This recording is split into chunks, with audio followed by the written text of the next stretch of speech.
Welcome back to the Rules Plus podcast. With last week's episode of the Rules Plus podcast, we wound up our preseason preparation regimen of reviewing the 12 chapters of the Rogers Reading Study Guide to NCAA football rules, now authored by George Demetrio. The late Dr. Reading referred to the dozen topics as phases of the game, reflecting his philosophy that our study of the rules should account for the symbiotic, interdependent nature of football rules. And because the compilation of 10 discrete football playing rules is better envisioned as a complex web of sibling rules, we should recognize that virtually every change to a specific rule generates reverberations throughout the rules book. We risk overlooking such ripple effects from the explicit major rules changes listed in the front of the rules book each year if we don't also make note of the index to editorial changes that every year also immediately follows the list of explicit changes. Indeed, it's business as usual in this regard for the 2024 rules book. If you ignore changes to Rule 12 concerning instant replay, a mere 7 so called major rules changes are listed on page FR5. Yet, on page FR6, you'll find 20 editorial changes listed. While some editorial changes are simply useful clarifications or cleanups of awkward language, we should be wary of assuming all of them are mere trifling cosmetic touch ups. For this episode of Rules Plus, I have identified 7 of the editorial changes to cover, changes that I judge are worth our attention because they are tantamount to changes in, rather than mere clarifications of, rules or mechanics. In our first live AFOA Rules Plus discussion on Zoom this past Monday, we discussed these 7 editorial tweaks. So if you listened in then, you're already forewarned of spoiler alerts. The major rules changes for 2024. Let's review them first. We should review the short list of explicit rules changes for this season. They are Rule 1411A, Exception 3, tablets for in-game video. This technology is now permissive in the wording of the NCAA Rules Committee for all NCAA football divisions. The UIL technology policy in its Exception 22 has 3 major provisions that apply to us in high school football in Texas. Only in the coaching booths and locker rooms, teams may use devices such as computers, tablets, iPads, and smartphones during the game and during halftime intermission. Game officials are not responsible for enforcing restrictions on restricted sideline use, but they should report known or suspected violations in a game report to the UIL. And any player, coach, or team personnel who approach an official with video technology to review video during the game shall be assessed a foul for unsportsmanlike conduct. The other changes, Rule 1411B, exception, coach to player communications. For FBS institutions only, the rule is again permissive for the use of a communication device with one designated player on offense and one on defense. Again, the UIL has a different approach. The UIL communication policy, in its exception 23, disallows coach to player helmet communication. It would be interesting to know the reason why this is true in view of the change this year in baseball that did allow pitchcom technology between the coach and the catcher. Rule 335, the 2-minute timeout. This is perhaps the most noticeable change that we'll see, at least on Saturday games on TV. Mimicking the long time practice of the NFL, college games will now have a clock stoppage at the 2-minute point of the second and fourth periods, which notably is not referred to as a 2-minute warning. For the colleges, one major benefit is that the stoppage now provides a clearly conspicuous inflection point for converting to last 2 minutes timing rules, such as for first downs, fouls by teams ahead or behind, and 10-second runoffs. The UIL timing policy, in its exception 39, excludes using a scheduled 2-minute timeout, which appears consistent with the UIL's long established choice to have high school games governed by 2005 NCAA timing rules. Several of the 7 editorial changes we're going to cover in a moment are necessary to address for college games the ripple effects of adding the 2-minute timeout. And finally, Rule 9115 concerning the horse collar tackle. Protection has been expanded to include a ball carrier or potential passer inside the tackle box. Understandably, the UIL has adopted this singularly safety significant 2024 rule change. So, the bottom line for Texas high school football is that only the horse collar tackle adjustment impacts us on Friday nights. Otherwise, business as usual continues. Or does it? We'll see in a moment that the 7 editorial changes of interest to us do have some impact on the way we've been doing business in the past. Trends and tendencies in the thinking of the Rules Committee. Along with taking note of editorial changes, I think we also support our understanding of the philosophies and intent behind the evolution of rules if we take note of trends that may be revealed by the body of rules changes across recent seasons. Consider whether you detect any trends over the changes we've seen from 2020 until now. You might also consider whether you detect any trends in the choices the UIL makes each year concerning which NCAA changes it chooses to adopt or reject. So let me review the rules changes since the 2020 season. Among the rules that apply to us in high school, there is 142 concerning players' numbering, 145 sections A through C concerning concurrently worn jerseys being allowed and the jersey penalty redefined, 353 concerning Team B substitution altered to a live ball foul, 6314 concerning protection of the snapper on scrimmage kicks being enhanced, 922 no more than 2 players allowed to be assigned the same number, and 1025 penalty enforcement carryover to the succeeding spot in extra periods. There are 5 additional rules changes, but I won't look at them here because they really don't apply to us.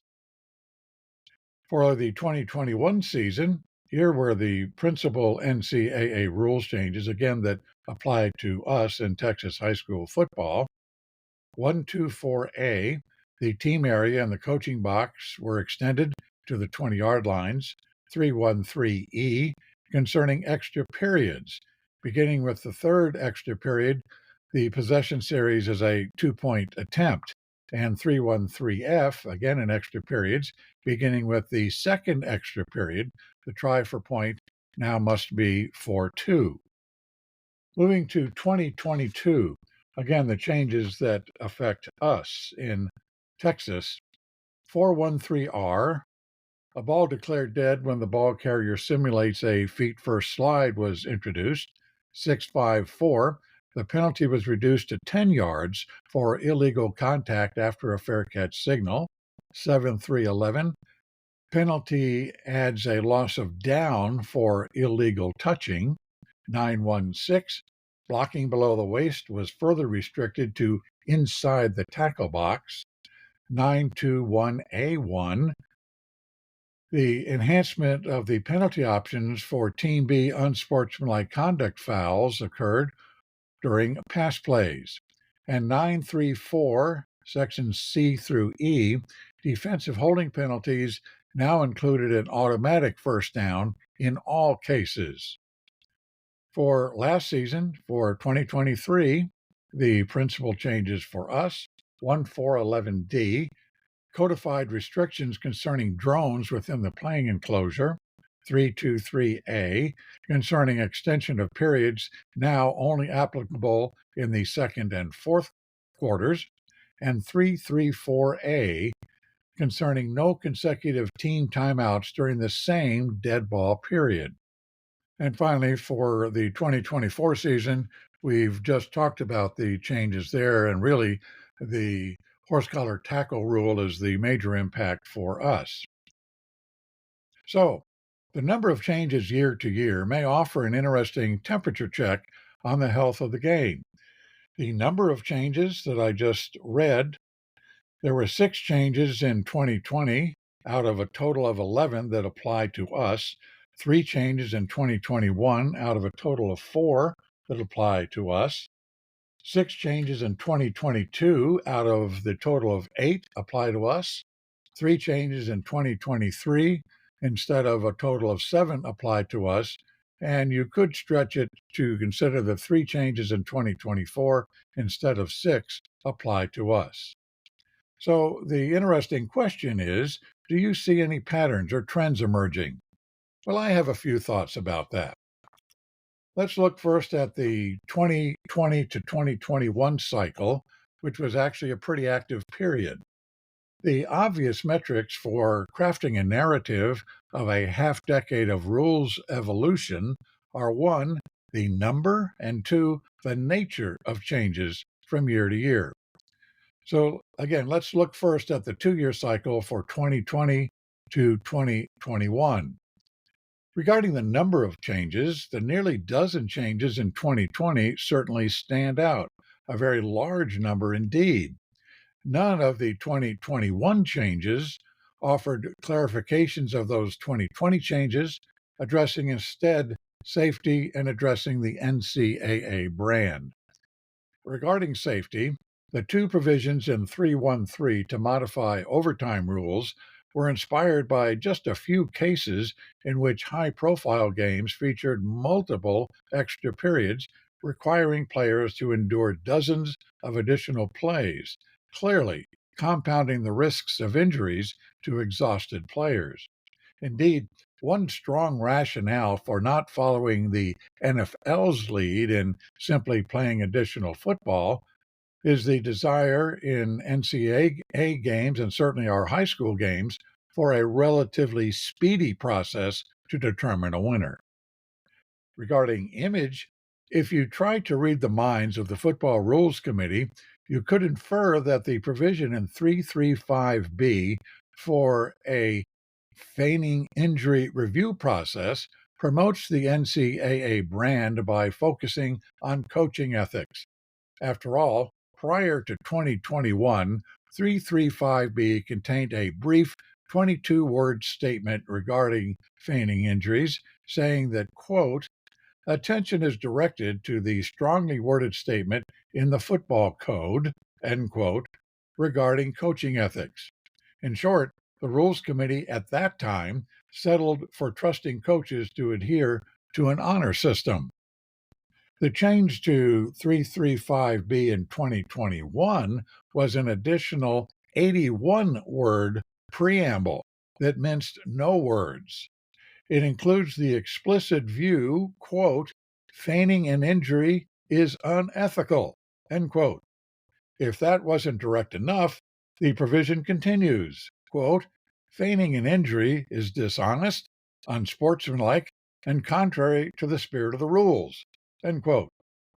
The provision then specifies a review process that institutions may access that includes the involvement of the, quote, national coordinator of football officials, end quote.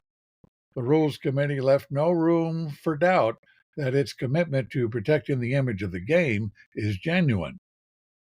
The one provision that doesn't seem related to protecting, clarifying, or image building is the provision in 124A to permanently expand the team area, likely a bone thrown to coaches who were reluctant to give back team area real estate once the genie was let out of the bottle when a distancing measure in response to the COVID pandemic was, at the time, temporarily authorized.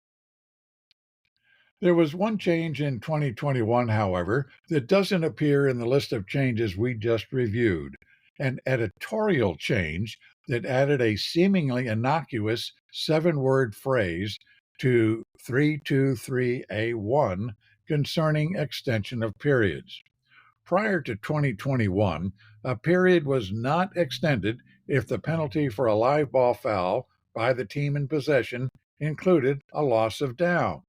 The editorial change added the provision, quote, at the option of the offended team, end quote. Now, why would that addition be a big deal? Well, here's how.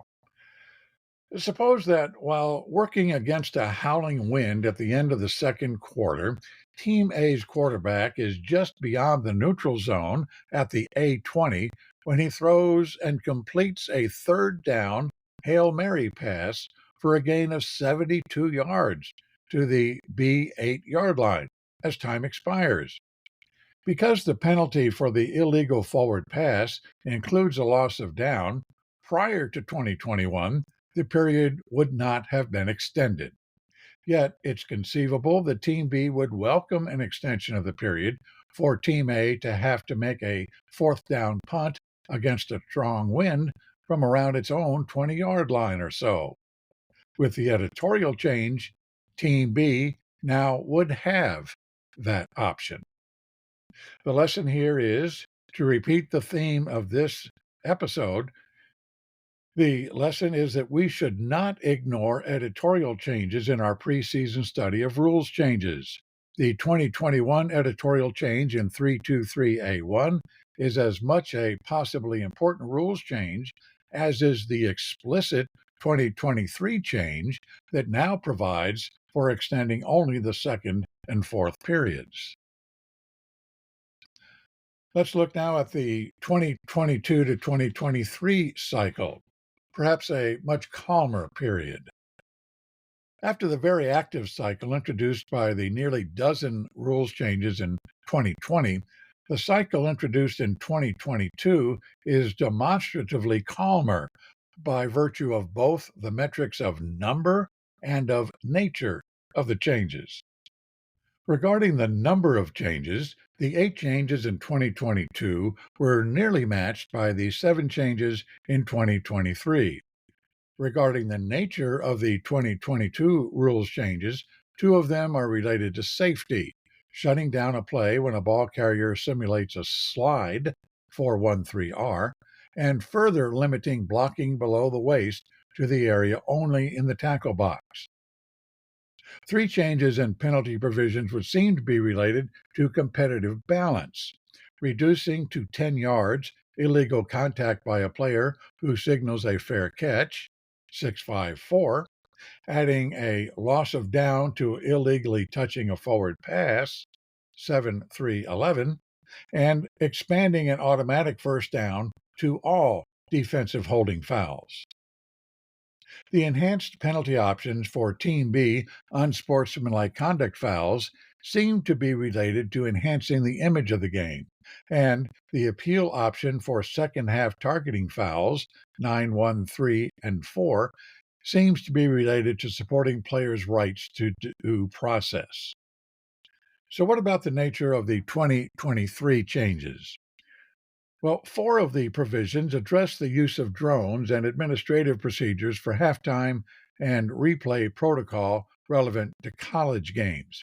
Provisions concerning extension of periods, clock stoppages for first downs, and consecutive timeouts address what would surely seem to be directed at improving the game's image by shortening the games to be closer to the 3-hour window of NFL games. You could also argue that shortening games and eliminating a few plays improve player safety. Well, okay, let's get on now to the 2024 editorial changes, the 7 that I think are perhaps impactful editorial changes. Starting the play clock. 2:29:2. The previous language reads, the play clock should start immediately when any official gives a dead ball signal. The revised language, the play clock will consistently start within 1 second of any official giving a dead ball signal. The additional language is clearly intended to encourage uniformity and consistency in starting the play clock after the ball becomes dead. In practice, from crew to crew, play clock operators are given idiosyncratic, even eccentric instructions about delaying or accelerating starting the play clock, often dependent on the score, the playing style of the teams, weather conditions, or other largely personal preferences of the crew chief. Holding the play clock at the end of a period, 3-2-2-F. The previous language, the play clock is not started when the game clock is running with fewer than 40 or 25 seconds, respectively, in a period. It should be reset and put on hold. The revised language, the play clock is started, even if the game clock is running with fewer than 40 or 25 seconds, respectively, in a period. We can only speculate about the reason for this 180-degree about face in protocol. Perhaps it is inspired by inconsistency by operators in following the former protocol. Perhaps it is in response to input or suggestions by coaches that the previous protocol created a competitive advantage for one team by tipping off only the team facing the game clock when time was running out at the end of a period. While visible play clocks are required at both ends of a stadium, often a game clock is only visible at one end of a stadium, perhaps giving differential information to Team A or Team B about when the snap might be imminent. Referee's 2-minute notification, 339B. Previous language, in the absence of a visible official game clock, the referee must notify coaches when approximately 2 minutes of time remain in a half. The revised language, in the absence of a visible official game clock, the referee's requirement to notify coaches of the time remaining late in a period takes effect any time after the 2-minute timeout. So, to accommodate the new requirement for a 2-minute timeout, a new Article 5 has been added, providing for the new protocol, necessitating renumbering of the subsequent articles in Section 3, which now consists of 10 articles rather than the previous 9. The referee's notification requirement has become Article 9, which establishes the 2-minute timeout as a new waypoint for last 2-minute NCAA timing rules to take effect. For Texas high school games, which will not include the 2-minute timeout, the only relevance of this editorial change is that the referee is still required, technically, to charge himself a timeout around the 2-minute mark to advise the teams of the fact that the period is nearing its end, if again the visible game clock is not operating or is not official. Helmet off, play clock, and 10-second runoff guidelines, 3.3.10b. The previous language, when a player's helmet coming completely off is the only reason for stopping the clock, other than due to an injury, among the measures to be addressed are setting the play clock to 25 or 40 and a possible option for a 10-second runoff if there is, quote, less than 1 minute in the half, end quote. The revised language, when a player's helmet coming completely off is, again, the only reason for stopping the clock other than due to an injury, among the measures to be addressed are setting the play clock to 25 or 40 and a possible option for a 10-second runoff, quote, anytime after the 2-minute timeout in the second and fourth quarters, End quote. This new Article 10 is another accommodation for the new requirement for a 2-minute timeout, which again establishes the 2-minute timeout as a new waypoint for last 2-minute NCAA timing rules. For Texas high school games, which again will not include the 2-minute timeout, the only relevance of this editorial change is that the under 1-minute mark remains our threshold for invoking a 10-second runoff. Actions for a false start defined further. 7-1-2-B-1. Previous language. Prior to the snap with Team A players in a scrimmage formation, it is a false start when there is, quote, any movement by one or more players that simulates the start of a play, end quote. Revised language. Prior to the snap with Team A players in a scrimmage formation, it is a false start when there is, quote, any movement by one or more players that simulates action at the snap, including abruptly shifting that simulates the start of a play, end quote. This language more broadly refers to behaviors that simulate not just the snap itself, but also action that characteristically presages the actual snap, action that can lead defenders to reasonably anticipate the actual snap is imminent. The language raises the bar for Team A's behavior to comply with provisions governing pre-snap as well as at-snap behavior.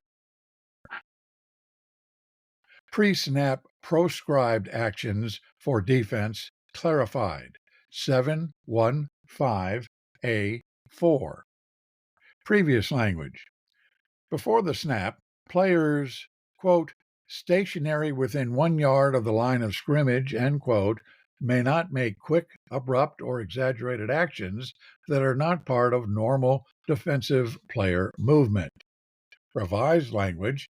Before the snap, quote, any player within 1 yard of the line of scrimmage, stationary or not, end quote, may not make quick, abrupt, or exaggerated actions that are not part of normal defensive player movement. This language more broadly includes any defensive player on the line of scrimmage, not just those who are stationary. It addresses the epidemic of stemming, with both linemen and stunting second-level defenders trying to coerce false starts, especially in short yardage situations. Expanded catalog of unfair tactics now include hideout plays. 9-2-2-B. Previous language. No simulated replacements or substitutions may be used to confuse opponents. No tactic associated with substitutes or the substitution process may be used to confuse opponents. Revised language. Add an additional sentence. Quote, this includes any hideout tactic with or without a substitution. End quote. As if the reference to illicit use of the substitution process isn't clear enough, the additional language makes it clear that the technical absence of an actual substitute entering the game does not absolve a team from being deemed to have abused the substitution process as an unfair tactic. Added to the penalty statement is that an infraction is a team unsportsmanlike conduct foul. So that's it. Those are editorial changes that I think amount to much more than simply tidying up language. I should close by also mentioning the 8 points of emphasis for 2024, another area of the rule book that we tend to ignore or overlook in our preseason study. So here they are, 8 points of emphasis for 2024. Protection of defenseless players. The relevant rules regarding targeting are 913, 914, and 22714. And while the focus of targeting prohibitions is on protecting defenseless players, as provided in 914, we must not overlook that the provisions in 913 are intended to protect the attacking player as well as the attacked player. 913 regards no forcible contact with the crown of the helmet with at least one indicator of targeting being present. 914 refers to no forcible contact to the head or neck area of a defenseless opponent with the helmet, forearm, hand, fist, elbow, or shoulder with at least one of the four indicators. And again, the four indicators are indicated in 914: launch, crouch, lead, and lower. So, who are defenseless players? 227.14 addresses this. A defenseless player is an especially vulnerable player due to his physical position and focus of concentration. Illustrative examples include a player who is in the act of or just after throwing a pass, is attempting to catch a forward pass, is in position to receive a backward pass, has completed a catch without time to protect himself, is kicking or has just kicked a ball, is attempting to catch or recover a kick, is on the ground, is obviously out of the play, receives a blindside block, has ceased to make forward progress, or a ball carrier who is sliding feet first. Emphasis on concussions, and you can check Appendix C about this. Game officials are often in the best position to observe student athletes after they have had a blow to the head or body, and officials may be the first to notice the behaviors that indicate a concussion may be present, such as appears dazed or stunned, appears confused or incoherent, shakes head, stumbles, has to be physically supported by teammates, moves clumsily or awkwardly, or shows behavior or personality changes. The rules book suggests or actually directs that an official who notices behavior that suggests a concussion should stop play immediately and call an injury timeout so that an appropriate medical examination can be conducted. Pre-snap actions for offense and defense, disconcerting signals, and offensive alignment. New language in Rule 7 makes it clear that any Team A movement that simulates action at the snap is a foul. Team B will be held to the same standard of not simulating action at the snap as is Team A. Coordinated Team B movement, including lateral and backward movement that simulates action at the snap, is a foul. Additionally, the defense cannot use words or signals that simulate the sound or cadence of or otherwise interferes with the offense's starting signals, including using a clap on the defensive side of the ball that may disconcert the offense. Also, for 2024, special focus on the offensive alignment is a point of emphasis. Guidelines have been introduced to ensure we are consistent nationally in dealing with restricted linemen that are not on their line of scrimmage. Also, we will ensure that Team A is in proper alignment at the snap, especially when there is a player with an eligible number covered up. These type of formations will be evaluated just as we do for gadget plays, and the offense must be precise in their alignment or it should be penalized. Feigning an injury. With the advent of the up-tempo offenses, there is a growing trend of defensive players feigning an injury in an attempt to slow down or break the rhythm of the offense to gain an unwarranted timeout. Full protection under the rules should go to a player who indeed suffers an injury. However, some potential injuries are suspect, happen in unusual windows between plays, and appear to be staged. The Rules Committee had serious discussions on options to best take away incentive for players to feign an injury, including additional time being added before a player could return from injury. Head coaches are expected to set a culture within their team to ensure that this type of dishonest action will not be tolerated. Feigning an injury is not ethical and is completely against the spirit of fair competition. It is a bad look for our great game. Special attention is directed to the strongly worded statement in the football code. Unsportsmanlike conduct and taunting. The Rules Committee is satisfied with the solid judgment that officials are demonstrating concerning evaluating celebration issues, and this focus will continue. For the 2024 season, it will be a point of emphasis for officials to penalize any taunting action that is directed at an opponent. Sideline control. Coaches who need to have conversations with officials about specific rulings within the game must do so from the team area. Coaches are encouraged not to enter the field of play or leave the team area to debate officiating decisions, and those who do so will have committed an automatic unsportsmanlike conduct foul. Coaches will be allowed to only step to the sideline to call offensive and defensive signals after all action has ceased. That working space, that is, within the 6-foot white border, is intended to allow officials to adequately perform their duties, to protect the safety of officials, players, and coaches, and to allow teams to demonstrate good sportsmanship within the team area.